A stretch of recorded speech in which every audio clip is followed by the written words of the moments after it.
Here's a pretty common electric guitar. We're going to go ahead and restring this. We're going to be using a set of D'Addario EXL 110s that we use here, a set of 10 to 46 gauge strings. This guitar has a tremolo. There's the back of the guitar has the exposed block of the tremolo. The strings get fed through the back of the block,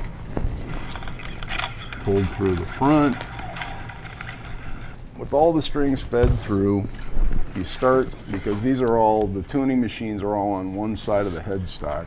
6 in a line is how they're described. Again, I pull the string tight. These have slotted top tuners, so that the end of the string, they're made to get rid of so that the end is buried inside the tuner. So I usually go 2 tuners ahead, is how I look at this. Cut the string, then the end goes down into the tuner and wraps around, and then gets wound around and wound down the shaft of the tuning machine.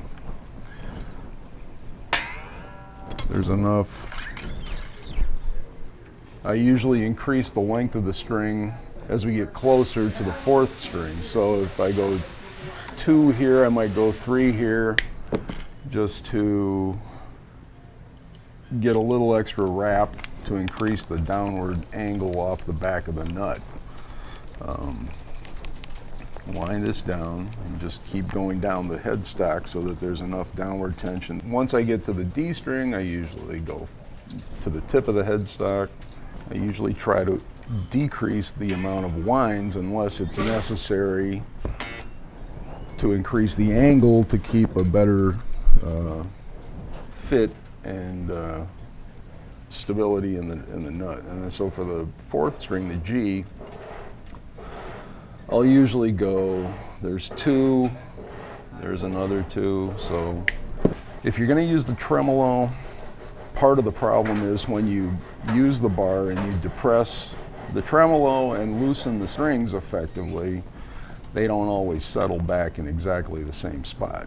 So it's necessary to get a little extra winding on there.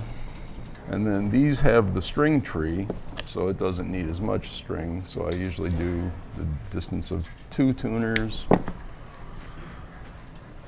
because the string tree is going to do the work. Excuse me.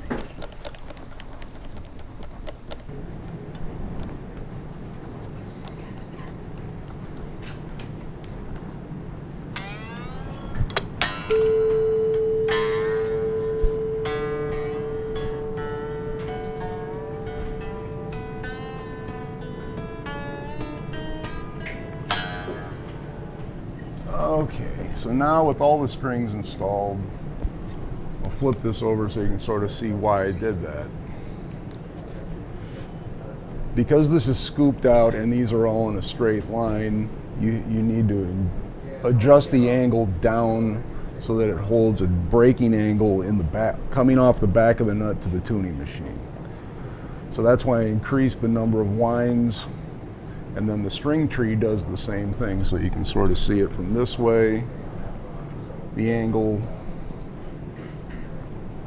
is increasing as you go down the headstock. So that helps with the stability of the tuning and keeps a solid sound coming off the nut, so that if it's in a straight line and there's not enough downward tension, it can be really loose and kind of vibrate and buzz in the nut slot and give you almost like a sitar-ish effect if the slot's not cut properly. Check out our channel for more videos and visit us at elderly.com.